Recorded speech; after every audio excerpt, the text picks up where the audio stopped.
I've just started playing Grounded 2 recently, and there are so many new things to learn and explore. So today, I will show you 10 things that I've found helpful to start up your early game. How to get grass seed. This was my first hurdle when I played Grounded 2. Since in Grounded 1, grass seeds can only spawn on the ground.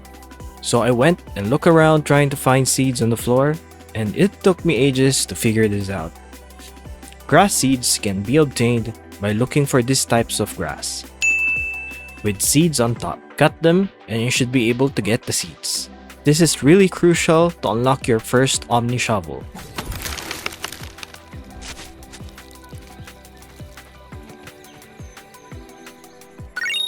Animation cancel and charge attack. Animation cancelling is my favorite feature in a lot of games. It gives you more control on how your character moves, and in Grounded 2, you can apply this when harvesting resources. You can hold down the E button, but you can speed the process up by pressing E, and if the tool hits the object, immediately hold E again, and it will start the animation as soon as possible. Here's a comparison for you to have a better look. It's not that big of a change, but I prefer doing it this way since it is more interactive. You can also apply this when doing a charge attack, block immediately afterwards. This will cancel the whole animation and you can start a new attack, which is very useful when fighting a bug that can block. Here, you will notice me blocking for a split second after a charge attack. And I just noticed that charge attack can stagger bugs, which stops the acid spray from the beetle. Web bridges.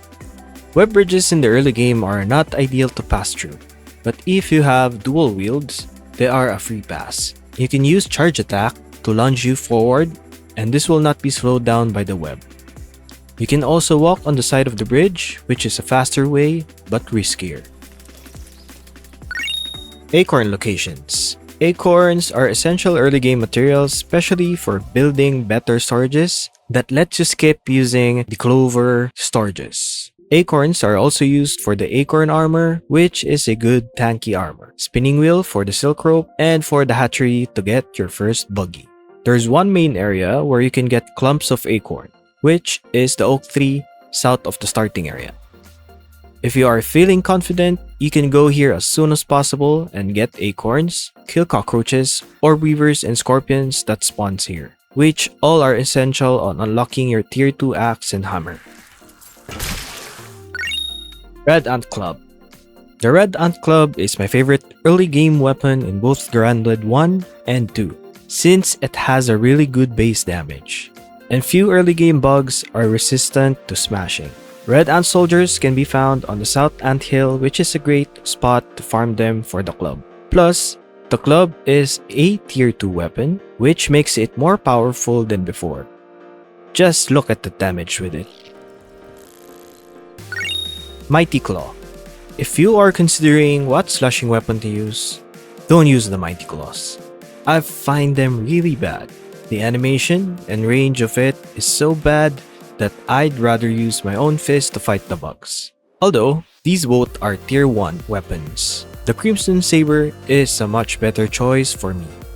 If you have a good suggestion for an early slashing weapon, let me know. But I personally hate Mighty Claws. Just throw them away. Hunt bees.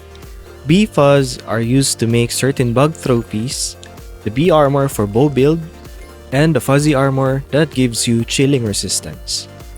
Trophies are important for increasing your damage to a specific bug, and the fuzzy armor is important if you are planning to hunt the chip in the ice cream cart.